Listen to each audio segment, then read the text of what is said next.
everybody. Welcome back to Eggs, the podcast. Today's special guest is Mike Snyder. Mike, thanks so much for joining us. Glad to be here, Ryan. Absolutely. Hey, let's, I guess, sort of start at the beginning. Let's talk a little bit about who you are, where you come from, and why we're visiting today. Well, who am I? I'm a retired Marine Corps lieutenant colonel who worked all across the world in public affairs and got into business, while being a Marine Corps reservist, and was very fortunate to have started and run several companies, including a marketing consulting firm for the past 14 years, where I've had the joy of working with hundreds of business owners all across the country from all categories. Into commercial real estate now, and just enjoying life in 2024. Yeah, no, that's awesome. Well, and it actually kind of maybe gives us a good place to start, which is it's relatively early in the year. We're taping this sort of mid-January. We're just kicking off 2024. I wonder if we could talk a little bit about just sort of any trends or things that you've noticed in sort of the marketing landscape, but then also as it pertains to your expertise specifically. Things that might be new or interesting or what's next. I mean, obviously, we're hearing a lot about AI and things like that, but, what are you seeing playing out in the marketing landscape? Oh, that's interesting, right? I mean, I was there at least when the internet was invented. I was there when cell phones were invented. It's just funny how technology, and even in the military, they teach you, right? The art of military warfighting follows the science. And in business, the art of business follows the science. So yeah, AI, right? I'm not going to get into it. Hey, it's computers. I mean, we all dealt with it in business. It'll be a new thing. Running it is funny because, I've been in the advertising and digital marketing categories, right? And so, I used to consult with clients on what their yellow pages ad should look like. And then I was also there when I said, stop buying a yellow page ad and start this thing called search engine optimization. And so, yeah, companies absolutely ought to be taking a look at AI. It's on the radar. We're using AI in our businesses to write blogs and get, and digital art and stuff like that. And so it's impacting us. But really, I would just say at the beginning of any new year, the strong question for any business owner, any business executive, any business manager out there, anybody who wants to aspire to any of those positions, is how can we think strategically now that we've got 11 and a half months to go, rather than act tactically, because that's the tail wagging the dog, and AI is one of those tactical areas. Now, you might even, in a SWOT analysis, consider it a strategic opportunity or a strategic threat, in which case maybe it is strategic for you. But otherwise, it's just another tool like, PPC or social media. And those tools are endless, by the way. Yeah. No, I think that's actually a really great point. This idea of thinking strategically first and not acting tactically. I think especially as it pertains to things like AI or, in this case it's AI, but, any marketing flavor du jour, whatever the new thing is. People tend to jump on it whether they need it or not. And you saw this a lot with social media early on, right? Which is, we've got to get a 14-year-old to run Twitter for us because, by God, we have to be on Twitter. And so you saw a lot of people jump into the marketing space using a tool like a Twitter or a social media platform or whatever, name your platform. And the reality was they didn't do any strategic planning prior. They were just like, this is a new delivery channel. We need to use it, and didn't really think that much about it. So I think that's a really great thing to sort of point out or talk about is this idea of thinking strategically. Yeah, you mentioned the yellow page ads, and it took me back to forever ago because I used to actually have them. I would, people would actually change their business name to start with an A to be first on the list, and then pay for extra, like an inch by an inch larger actual ad in the placement, and 2 or 3 locations under different titles. That was the strategy back then. Now it's all almost online. Are there any niches that you specialize in? Anything that you would? I've heard that Google AdWords isn't the thing anymore. SEO isn't as important. Using AI to generate content and use that for your blog. Supposedly Google's found a way to actually determine that it's AI generated and not put it in search results. So it's a very fast changing landscape, and it's kind of like at the point, 2 years ago we were talking about SEO. What do we do now? What's the best approach? That's an interesting question, Mike. So, let me just say, first of all, I'm a business owner and I outsource a lot of my consulting, my professional services, right? I try not to be a lawyer. I try not to be an accountant. I don't even like doing payroll, with our 30 employees. And so, when it comes to what you're talking about, this rapidly evolving marketing communications landscape, I just look, business owners, don't try to be the expert here. I'm not saying hire us. I'm just saying get somebody on your side who really is proficient in all of those landscapes you're talking about, Mike, right? I mean, it is amazing how often Google changes an algorithm and all of a sudden your SEO is all messed up, and you got to have professionals who are on top of it. And when I say on top of it, I don't even mean like, with one company. I'm not talking about diversity of companies, diversity of industries, taking the learning, the cross-industry applications, whether it's in all of these tactical areas you're talking about, and getting it fixed before it's even an issue. So, I think that's critical. I mean, marketing, used to be about that Yellow Pages ad or, a television ad, and now it's not. It's a technology. Matter of fact, we like to say we're a TES company. We're a TES industry. We're technology-enabled services. You can't do anything in marketing anymore without there being some sort of application technology. We spend hundreds of thousands of dollars a year on these technologies that aren't Google. And I'm not talking about media spends. I'm talking about, the software, that goes and facilitates and, optimizes all of the executional areas. And it's, for a retired Marine Corps lieutenant colonel, I'm like, you know what? Give me the good old days. Give me a pen and paper, but can't go back. And so I've got a lot of smart, youngsters, so to speak, under 30, who live for this stuff. And so, they're almost software engineers, honestly. Well, what's interesting too is like with the rise of different technologies and sort of the rapid spread of these things. I mean, if you really were to just kind of map out the last 10 years in marketing, for example, I mean, there's, you've gone from a few players to just a gazillion players, right? And so now there's this saturation in the market. And I almost wonder, or maybe it's because of my age, I'm hoping and praying, that there's actually a reversion back to some fundamental stuff, some of the things that we learned, which we get a little bit distracted by the shiny new thing, right? This is the new technology. And like back to our conversation about tactical use versus strategic use, we get into using these platforms because it's the thing to do. Hey, AI can save me a ton of time writing this article. I'm not paying attention to the fact that Google's not crawling it because I've put out, basically plagiarized, article. Like I just had, AI write it for me. And so we're not looking at the long tail effects of using these technologies, but rather just doing stuff to do stuff, it seems like.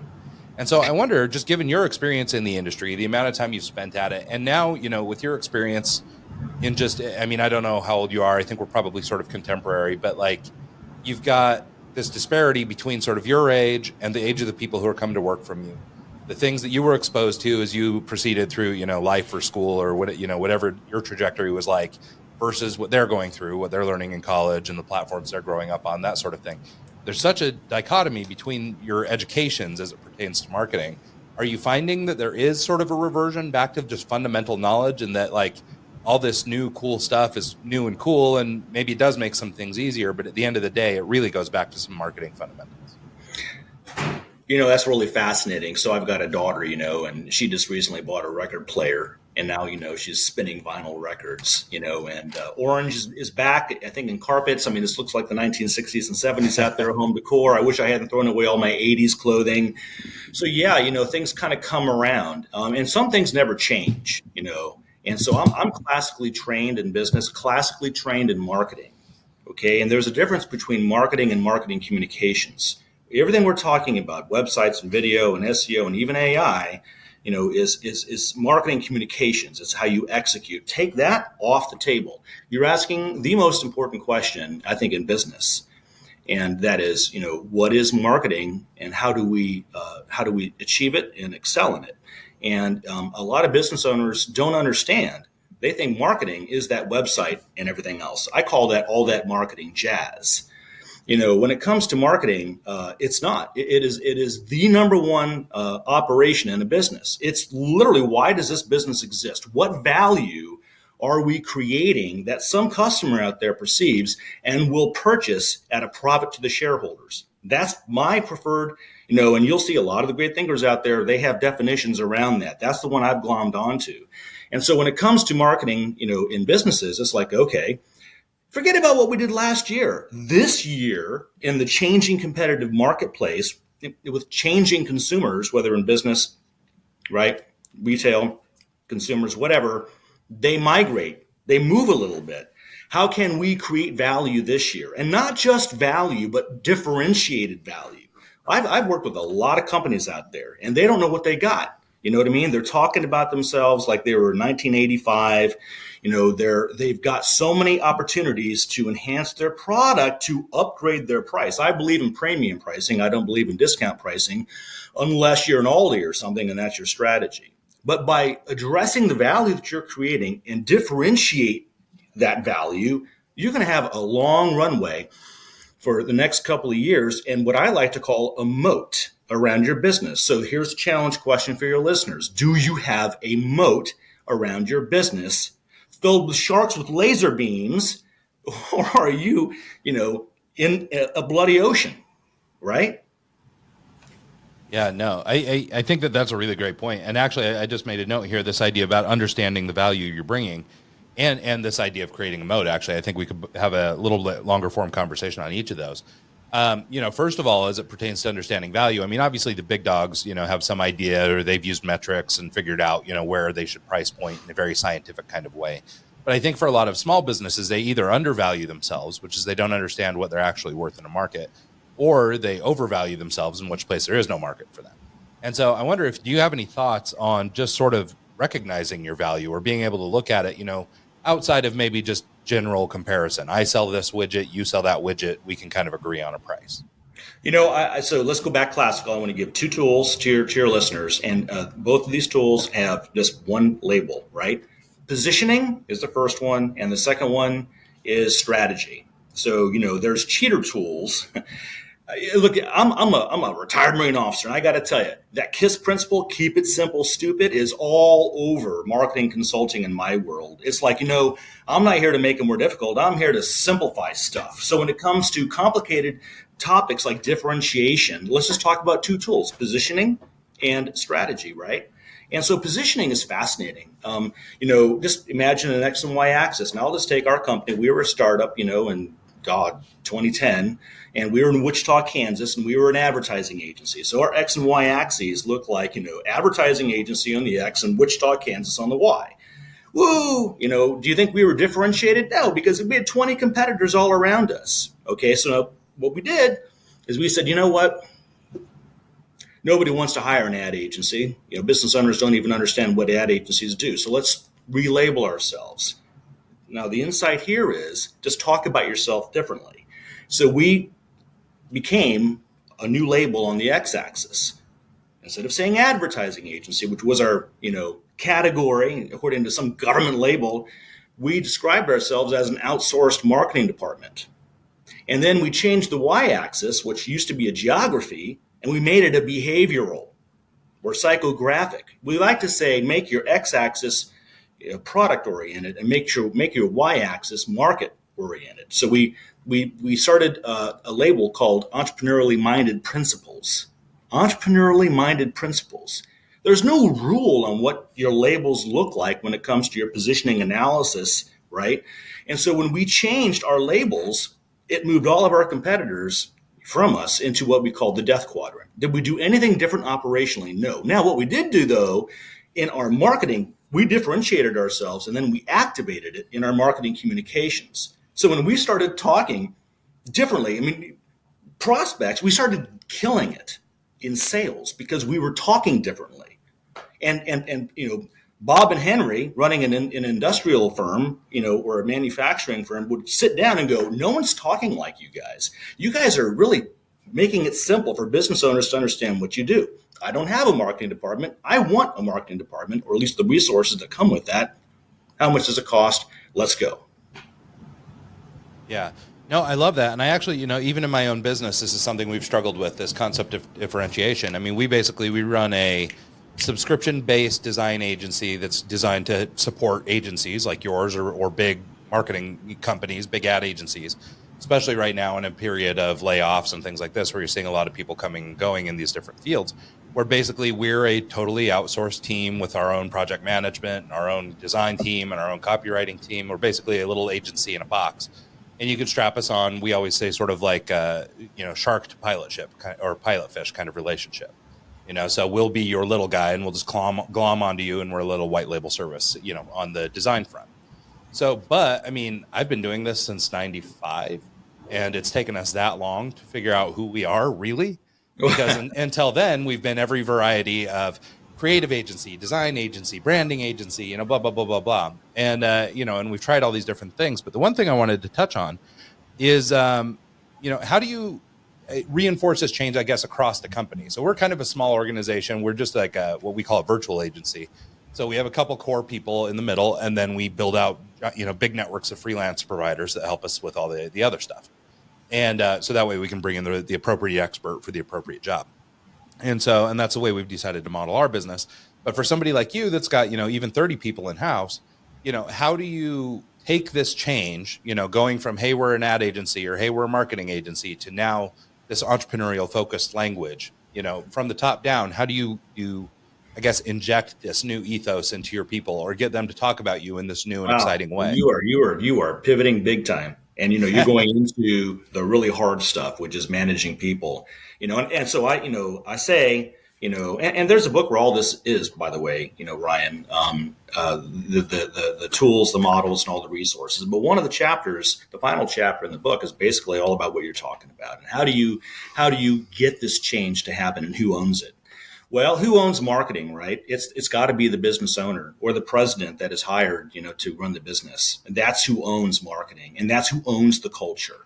Now, look, I'm a servant leader. I believe in servant leadership, which is, you get people involved, and you let them have a say at the table, and, you seek their insight. At the same time, you know what I mean? Because Marines, you got to look at, I'm sorry, I can't talk about marketing and the Marine Corps separately. They're together because you're both trying to win, campaign and win, right? Mm-hmm. Using the tools that you got, tools that you don't even have. So, when it comes to Marine officers, they're supposed to know their people like their children, inside and out. And then you know what they got to do? They got to say, go assault that machine gun nest. Okay, so in business, it's the same thing. I'm going to know you inside and out. But at some point, I'm the boss, and this is what we're doing, period. And so when a case in point, and I've seen this a couple of times, oh my gosh, it's so fun to see this in action, because it's kind of scary and thrilling. Like, you got popcorn, you're watching a movie. How is this going to end? And so when we did our positioning redirection as, our company, we had people quit. Well, I don't want to be that. I want to be an ad agency. I want to have all these fanciful designs and make everything really pretty. And we said, no. We're not that. We're the marketing department for companies that want straight business, but differentiated and somewhat creative, but not that way. And so we had people walk out the door. And then we had to change how we were recruiting account service people, right? The young marketers working, because, they had to be oriented towards a principal and not a marketing director, blah, blah, blah, blah, blah. And so it did, change the way that we ran the human side of the business. And if they didn't like it, or if they didn't see themselves like that, well, there's the door, And so eventually, if there's going to be a hard turn in the business, and we've talked about positioning, we haven't talked about strategy yet. Look, I'm not saying fire somebody who's been loyal to the company for 30 years, but if they can't make the turn, you're going to have to get them off that management team, or just have a real honest conversation, and say, look, we thank you for your naysaying. We're past that. Stop. All right. Well, yeah, no, I think that's really smart. I think there's so many businesses that actually don't go through with the pivot because of employee say, versus following through with sort of their hopefully leadership who is hopefully visionary. So they're if they're not willing to go along, it is obviously you don't want to fire people just for no good reason. But alignment is such a big part of a successful business that if you don't have that, then it's a problem. Yeah, there you go. It sounds good in a book, getting all the right people on the bus, getting all the right butts in the chairs, but it's really hard to do it. And to sustain that conviction culturally, for instance, right? Well, let's talk about culture for a second. So, most companies have lousy cultural documents. They have no cultural strategy. We got ours from Netflix years ago. It was 120 page PowerPoint that we came across on how to maintain, an entrepreneurial culture in the face of growth, and to avoid chaos and creating too many rules, blah, blah, blah, blah, blah. And their strategy was this thing called stunning colleagues. Well, we stole that, thank you very much, because they probably spent hundreds of thousands of dollars on this, cultural statement, and we got it for free because somebody put it on the internet. And so, our companies culture, our strategy is, and ask yourself anything that is, what is your strategy for your culture? Ours is stunning colleagues, right? A strategy statement should be no longer than 3 words, short. Anything longer than that, like, well, our culture is about having people of integrity who provide value for our clients at price points they can. That's not a culture. That's nothing, actually. It means you're in business. You're honest people. Thank God you're not criminals. Why put that in your cultural statement? And so we're like, no, we're a culture of stunning colleagues. We make mistakes. We clean up quickly. We maintain the edge. We're not going to tolerate mediocrity. Mediocrity gets fired. I mean, that's a direction. People go, I want to aspire to that. And so, part of it, if you're going to have organizational change, you really need to have a cultural statement or a strategy that supports that. But that's complicated. And that may take some time to get to. Yeah. Sure. So we talked about positioning. Let's talk about strategy. You brought it up. What's some... All right. Yeah, marketing strategy is really tough to get your mind around. Although I got a cheater tool for you. And this cheater tool, in America at least, is really, really, really, really, really works. Then I have an example. The cheater tool is one word when it comes to developing marketing strategy, and it's called easy. How do we make it easy for our customers, our clients? I don't care what category you're in. Now, your listeners are probably thinking, whoa, what does that mean? I got to augment, I got to change our core product or service? Maybe. There's the 4 Ps, right? Classical marketing. Product, price, place, and promotion. So, yeah, if you want to take your product and you want to make it easier, you can. You want to make your price, for instance, just take a couple of cases in point. And these are all strategies. So we were very early movers in taking marketing services and putting it on a subscription, a flat monthly subscription. And I'm not talking about hours that eventually at the end of the year get chewed up. No. We committed to, let's just say, $5,000 a month. And my God, I mean, initially we were losing our shirt on those subscriptions because operationally we had to train our people to fit their time into that, for instance, right? That is a strategy underneath the pricing. Let's just go to promotions, right? Promotions is really how you talk about your company, how you communicate and messages to your audience. I'm going to use a manufacturing example. So I was working with this custom tool manufacturer, meaning, if you needed a tool, a custom cutting tool in your manufacturing company, my client would manufacture that for you. And he was going off one day, really capable company. And he's like, what? People just don't understand that if they go with our competitors, it's going to take them 3 months to get this custom cutting tool. We can get it to them in 3 weeks. I went, whoa. Stop the horses. It sounds to me like you are making this really easy for your customers and prospects, but you're not telling them. They weren't saying that. They were like, oh, we've got high quality tools, and we're competitively priced, because that's what everybody is saying. So really quickly, we went through the positioning analysis, right? We changed their labels as to how they communicate. Then we went out into the marketing communications. We developed a new tagline for them. Boom, boom, boom. From one meeting with this guy. And their tagline became 3 weeks, not 3 months. And all of a sudden, they had $1 million accounts targeted for years. Within 90 days, got a new account, $1 million account. And why? Because they used the cheater tool, thinking, if you will, how do we make it easier? They were already doing it. It wasn't anything they had to start doing. They were already doing it. Well, time, speed of production, right? And so speed became their communication platform, and they won just by changing the way they were talking about their company. And they had it in their pocket the entire time. They just don't know. A lot of times, folks just don't know what they got. Yeah, and I think that's true. I can see that stuff. Yeah, no, I think that's true. And I think, especially that example is really good because you do get kind of lost in a sea of marketing and advertising and stuff that always kind of looks the same, right? I mean, it's always stating the obvious, or I guess the expected, right? I mean, you're telling me you're good quality, but no, duh. If you're not good quality, what are we doing here? or if you're not, the best whatever, or that, if you can't do X, like, I mean, this is the whole thing that we're buying you for. Like, of course, like those are all the givens, but what can you do that is the thing, And so in this case, it was time, but I think it's really important to be able Right. to uncover. Let me clarify one more thing on that. That's really important because you're kind of talking about tactics and kind of going back to the good old days.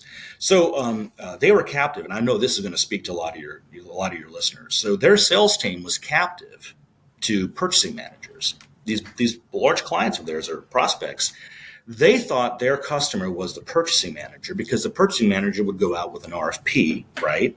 And so purchasing managers are concerned about cost. Not even speed necessarily. They're there to get the lowest cost. So when we came out with this new strategy called speed, we said to them, who does that talk to? And they said, well, that talks to the operations managers and maybe even the CEOs or presidents. I said, well, do you have a communications program for them? Well, not really, no. But I mean, we've got emails. I mean, we just never really, we've been communicating with the purchasing managers. I said, well, start talking to those people.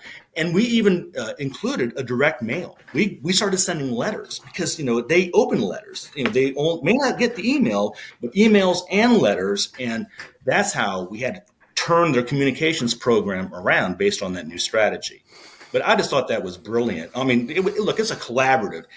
A Harvard study said 3 people make a genius. Take any 3 people off the street, and they can pass the Mensa test, the genius test. And so you get a diversified team in a room. I mean, like the marketing partner, the principal, maybe an employee, and some really brilliant things can happen very quickly. Yeah, so I'd like to circle back to some of the discussion we had earlier about creating a moat, and I think that this might help with some of our positioning talk and these other things we're talking about now, which is building this moat and finding your competitive difference, right? In the case of the example you just gave, maybe their competitive moat is this ability to deliver their product so much more quickly than other people. But if you've got, something that's sort of common in the market, or if you are, are looking for a way to differentiate, do you have any tools or ideas that might help people specifically with that differentiation or standing out? It's so funny, right? Let me just, I buy professional services. So I've been telling my law firm, a very large law firm, like, you know what? I want to buy a lot of stuff from you. I just don't know what to buy. I'm sure that my business has all kinds of legal needs, And so, and I said, I think I need to have my contracts reviewed. I need to have some estate planning done. I think I need to have, this, that, and the other looked at. And here's how I want to do it. I want to do it, over a year or two. I want to pay you guys a set fee because I can't be talking to you guys and then get a 5-figure bill just wantonly. Can you devise a program for me? Now it's a rare prospect or customer that will be that candid with a provider, right? And so I'm talking about something really critical here, and that is just strategic listening. You could say listening, but most of the times we listen to talk. I'm listening to you so I can have a response. I may not actually be listening to what you're saying. I'm just devising what I'm going to say. So I like to put strategic listening in front of that. So it's like, am I actually listening? And look, I mean, this is basic stuff. But if you're a president or senior exec out there listening, when's the last time you actually listened to a customer? Or are you getting your listening through your sales team? Are you getting your listening through market research? Just go talk to a real human and say, how aren't we servicing you? Or in this category that we're in, whatever category you're in, what is lacking? What should our entire category be providing that we're not? Like that law firm example I gave you. Heck, I'm an enlightened consumer, so I actually try to give businesses the benefit of the doubt. Like we use an HRO, we're a PEO, outsourced HR management, and all that stuff.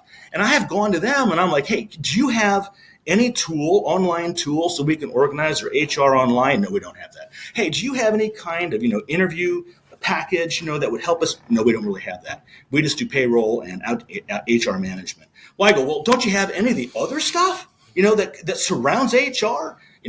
I asked our law firm, can't we have an online portal with all the documents? Because I got to find my articles of incorporation. Where is it? W-9, no, we don't do that. So, if you're listening, and a lot of times the advantage in differentiation is making it easy for your customers by providing some of these basic, associated services, and it doesn't have to be expensive or hard. Listen to your audience and give the people what they want. I think Is that hard?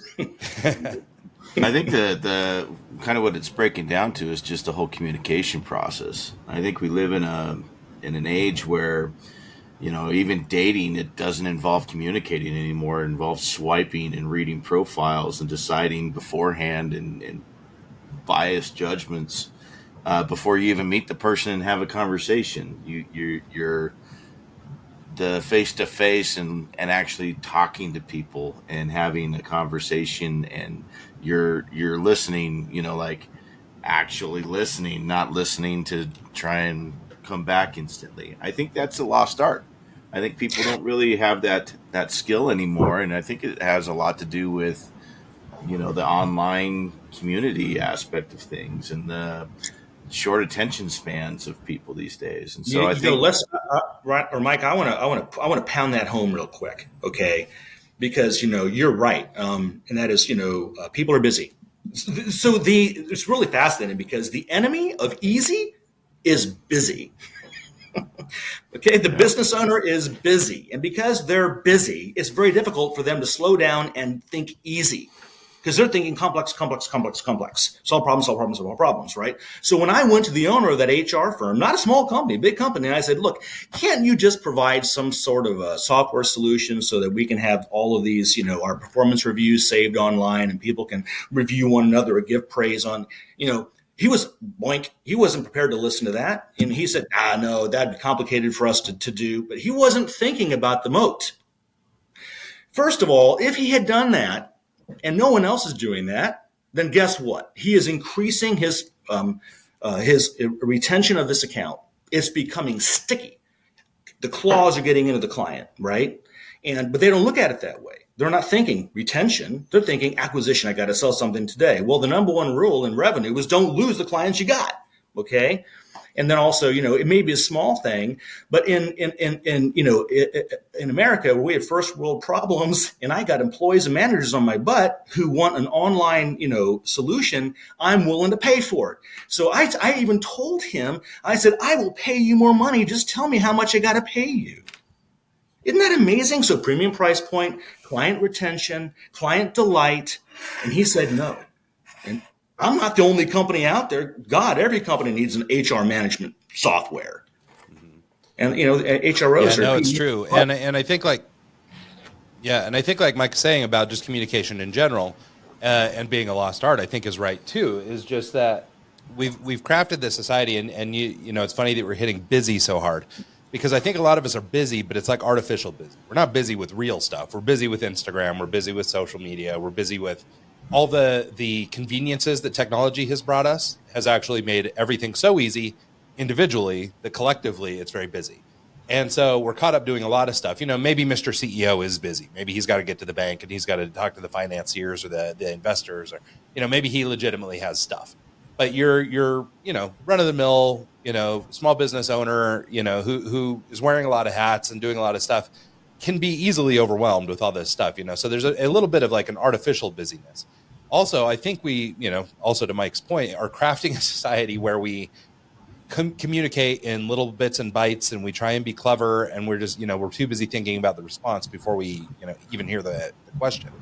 And so we're crafting a society where that doesn't work as well. And so I wanted to ask, for as far as like a marketing tool and a channel, and for a lot of businesses, does social media, and this is a really broad question, so don't worry, you don't have to have the answer, but is social media or digital marketing more generally a good idea for most small businesses? Meaning, or really the question I'm trying to get to the bottom of is, would we all just be better served to go back to the olden days and talk to people and have human interactions and build relationships, kind of in a traditional way, versus maybe the broader reach of a digital marketing way?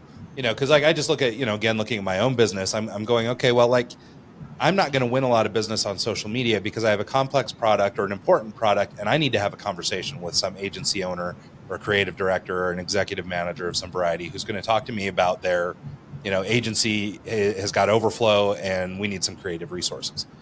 So I'm going to have a conversation with somebody. They're not going to see me on Twitter and be like, okay, well, we're going to fire off that $15,000 check. Here you go, buddy. it's like, it's just not going to work for me. So I'm wondering, if in general terms, do you feel more strongly or more powerfully about human interaction, or sort of, getting back to some fundamentals again, this idea of better communication and things like that? Wow, man! I'll tell you what, Or I got a are good we going to answer. be just fine if we just kind of keep pushing the digital line? Well, let's just it's not a yes or no kind of response. It's a shape. It's a shaping response. If you shoot your rifle all directions with enough bullets, you're going to hit something, but that's going to be very expensive and it's going to take more time and look stupid, right? At the same time, never forget, I think it was United, that old United commercial, where it's like, we've forgotten who our clients are. And so the sales team at United, that were getting airline tickets on their own to go and see their clients, right? So on one hand, you've got social media. On the other hand, you've got your sales team, for instance. Well, so which is more important? So there's two things to bring up. One is called media richness theory, and it's a marketing principle, which says, of course, meeting face to face conveys more information than a letter or an email. And it's just because, of course, we can see hand gestures, face gestures, nonverbal communication conveys a crap ton of information, not just words. On the other side is the decision-making process, right? There's a model for that. And it says that people have to go from awareness to understanding to interest to desire to purchase, and repurchase, a 6-step decision-making model. And so, yes, on one hand, the classical approach of having people talk to people is going to be most effective. At the same time, it's going to be towards the end of the decision-making funnel, not the beginning. We know that 75% of business owners, do their purchase research before ever contacting a salesperson. So therefore, I come to the end of my answer. You have to have a broad marketing communications platform to give the people what they want. They want the ability to research stuff online first. And so, it should all lead towards communication with a very well-informed salesperson who knows, they've done their research, and now we're going to go in for the closing decision. Now, when it comes to marketing communications, unfortunately, the answer for most businesses is you have got to be putting out content all the time. And I don't mean just like blogs or social media. I'm talking videos, talking about, research papers. I mean, whatever that looks like, but you got to be putting out a lot in rich media format, audio files, podcasts, videos, and not just like product videos. It's like, look, man, I want to, have a video series featuring your engineers. Have your engineers talking about this process or their background or anything that differentiates. Because if you're a manufacturer, for instance, and your competitors aren't doing it, and I know they're not, but you are, and your prospects are like, I like the way that engineer thinks. I need that kind of perspective on my team. And the sales team, they're not going to be preaching up their engineers. So let marketing communications do the work. And that might be under a strategy, because everything you do ought to be underneath the strategy. Yeah, I was going to say, and that kind of lends back to that idea of strategy, right? So it isn't, like you said, it's not a yes or a no. Do we use digital marketing or in-person marketing? It's both. And, but what do we do it for, right? So we're meeting in person strategically because it makes sense to rub elbows with people every now and then and look people in the eye. Where we also can use marketing channels, Twitter's, Facebook, so social media or whatever, to share content, but not content for content's sake, rather content that feeds a strategy. So we want to show how great our engineering team is, or we want to humanize our back end people who you don't really see, or we want any of those things. I was actually going to say something about that, Ryan, because creating content for content's sake is a huge pet peeve of mine. There's a banking institution that I follow here locally. It's a local, smaller kind of, credit union kind of thing. And they'll walk up to their tellers and do a TikTok dance. And it's like, how is that serving me as a customer? How is that helping me learn about your home equity loan, your whatever services you provide? That kind of marketing drives me nuts. Well, and something what's worse is it could actually be working against you, right? In your case, you're turned off by this. And so getting that message, I mean, you might look at that and go, God, these guys aren't very professional. I mean, can I trust them with my home equity loan? It could actually work to their detriment if they're not actually, pursuing a strategy that makes sense. Yeah. So, and if there's, go ahead. As a marketing guy, I can tell you, so I would hope I love your example, right? Because you're talking about a tactic that, outside of strategy doesn't make sense. But if I were to go to their XY axis and their product, look, they offer banking products, right? So let's just say that there's no real differentiation there. So the differentiation in their products on their product axis could be, the label could be likability, the likable bank, the bank people like, the place people like to bank at, likability, like. Now, the tactical execution of a strategy of likability is that TikTok-like thing. But at least they can communicate that, and hopefully it's uniform. It's broad. They're executing against a likability strategy broadly, so it wouldn't be as weird as just seeing this. What the heck? Well, and to that end, right? I mean, if the company was supporting that all the way through, right? So again, back to our strategy and our positioning conversations. I mean, if they're positioned as the company who's likable and a little bit silly, and their commercials or the ads that they put out are a little tongue in cheek or whatever, and it fits the personality of the brand, well, then it doesn't seem odd at all. It won't bump you. But if the problem is that they seem very professional, all their ads are in business suits and they look like they're ready to just do serious business, and then you've got, the secretary Molly down the hall doing a TikTok dance in the way, you're going, well, what's going on with Molly? Like, how come she's not as serious as everybody else? And so, I guess to all the points that we've made throughout this conversation, positioning and strategy are sort of the keys here, right? Because it really is. It Totally. just changes the tone entirely of what this stupid social media content is, right? I mean, if they're funny people and we know them as funny people, it's not weird when they be funny. That's correct. Now, and by the way, marketing can be complex, right? Because there's the retail division of the bank, and so even your divisions can have different strategies, So maybe the retail division is likability, and meanwhile, maybe the commercial division is all about, education. So, because I've had very few banks actually educate, right? So it's like, what aren't banks doing? Well, they need to educate you on balance sheets, educate you on P&Ls, educate you on cost cutting. They're not doing any of these kinds of things that contribute to a healthy P&L. So what? You can qualify for their damn loan. Right. Okay. Yeah. So, even your product divisions can have different strategies. Yeah, nope, I think that's right, and it's probably good to kind of point out the nuance there, that it's not always so simple. Maybe in the frame, or through the frame of the small business that makes one widget and this is our thing, you might have a little bit more simplistic approach. Where if you're a marketing company, obviously the commercial guys are lending to different folks than the retail guys, so so it makes sense that they might have alternating strategies or different strategies. Or maybe there's like a global brand strategy, and then there's, different, by division. Totally. So lots of different ways to look at that. So I wonder, we're getting into maybe the last quarter hour here. I wanted to talk a little bit about, you've got a new book out, The Great Marketing Lie. I wonder if we could talk about your book and, just sort of what one might find in it and a little bit about the process of creating that. Well, so interesting. Thank you for asking that. So there's a story behind it. So I had a great opportunity several years ago to teach an MBA class, right, at a regional university. And so they gave me this book to teach from, and it was, about strategic marketing, and it was 800 pages. Oh, geez. Yeah.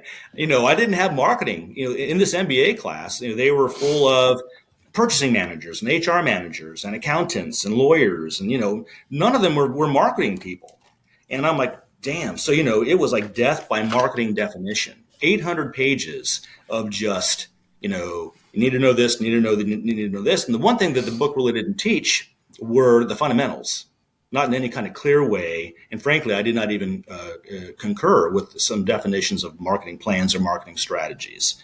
A lot of times people make things really complex, and that's where the title of the book came from. Because I took my curriculum, and my class was scored the top class out of the entire MBA program, because I just didn't teach the damn book. I taught what really works in the real world. And I still taught. I gave quizzes on the book. Don't worry if you're listening there, Newman University people. But that curriculum became basically the outline for this book, The Great Marketing Lie. And I'll tell you what the lie is, because, our entire world conspires, maybe guys like Simon Sinek, or the fellow who wrote The Purple Cow, I forgot his name. They actually boil it down. Yeah, thank you, Seth Godin. They actually boil it down. They get it. But, when it comes to folks like me or academic professors, big, marketing consulting firms, they it's so hard. It's so hard. You have to hire us, Then they come in and they have to make it hard in order to justify a big fee. Now, I'm not kidding. This is the way the world works. And so, boiling it down into, a few tools that could create a moat for a business owner that they can do themselves. So the great marketing lie is that it's hard, when the answer to that is no. It's actually really simple, because look, we're surrounded by marketing. We make marketing decisions every day. Marketing communications is hard, but marketing itself is, absolutely. Humans are really good at it. I'm sorry, you are both wearing hats. I'm not wearing a hat. You made a marketing decision to buy a hat based on some need that you feel, both of you, right? Meanwhile, I don't like hats. I'm a non-hat guy, no hat. So, you know what I mean? We make marketing decisions. Everything around us, look at that light up there, or wherever, here it is, right back there, the whiteboard. We buy things every day based on marketing decisions. So if we reverse engineer why we're making those decisions, then we'll become better marketers just by every day. Like, when I first, got into advertising years ago, I would just drive down the road looking at billboards, trying to reverse engineer who they were trying to talk to, what their message was, how they were differentiating themselves. So practicing.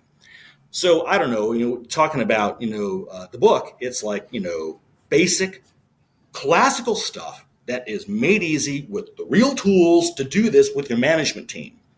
It's a funny thing, folks get the book, and I hear from them and they're like, yeah, I bought some for the management team because we're going to take this to the annual retreat and we're going to go over this strategy development exercise. We're going to go through these 5, questions that get to your positioning analysis, and so is do it yourself, because marketing is not hard. And it's funny you mentioned. It's funny you brought up the hats, because I specifically. I shop for blank black hats that are non-branded in any way, shape, or form, because I'll be in one city one week and I'll be in another city the next week and doing different things music related in front of large crowds. I didn't want to be in San Francisco repping a Seahawks hat, you know what I mean? That kind of thing. It's like I wanted to be neutral in different areas, and so I always go for black non-branded hats. And I always wear a hat because I'm balding. That's pretty much it. So it's like one of those things that it's like I've always been a hat person. I've never not worn a hat, but I'm very specific on what hats I wear because I don't want to represent something that might offend other people in a different market. Yeah, and conversely, like for example, the hat decision that I've made is, or that I've made in this particular case, is these are just hats done up by designers to look like sports teams. They're not really sports teams; they just look like them. And so, but they're just really cool designer stuff that designers have created. And, I support art and I support designers. And so I think they're very cool. And so for me, it's a design statement, where Mike, it's actually trying to be not noticed, I guess. Yeah. So anyway, but no, so it is really interesting, because you're right. We do make marketing decisions all the time. And it's funny because you guess you don't think about it, right? But even as we sit down and I'm still broadcasting from my desk because of the shoulder issue I've been having. But I'm using blue lights. I'm using, I've got a piece of artwork sitting back here. I've got, these different things that I've done. And those are all, to your point, marketing decisions, right? These are all things that I'm deciding to put out there. I want people to see this little illustration I did. I want, people to see the cool hat brand I'm wearing. Whatever it is. And so that's kind of, marketing, or I guess the final output or the end of a marketing decision, that people are getting to see. Even my little water jug, people don't see it because the camera cuts away. But I have a Liquid Death water jug. So even when I'm not drinking a can of Liquid Death, I've got my Liquid Death water jug. And so, but it's branded water, or my Dutch Brothers cup that I'm, lifting up every couple minutes, And so it's funny because even for myself as somebody in the industry, and we work more on the design side than the marketing side. But a big part of our design is, living up to marketing strategy. So, so even given my relationship to that stuff, I hadn't viewed even those decisions as being marketing choices on my end. So I think that's a good way of looking at things, or another, a new lens to look through for maybe a small business owner or somebody who just wants to think about the way they're putting themselves out. I think when it comes to, it's unfortunate, it really is, because, every company in the world is, and I don't care whether it's a nonprofit, government, it's all founded on marketing. You are providing some value to somebody who's offering you either their loyalty or their money. Their they're following you by way of, you're persuasive and they're voting for you, whatever it is, So every company in the world does marketing, but marketing is really one of the most amorphous and least treated areas of a business.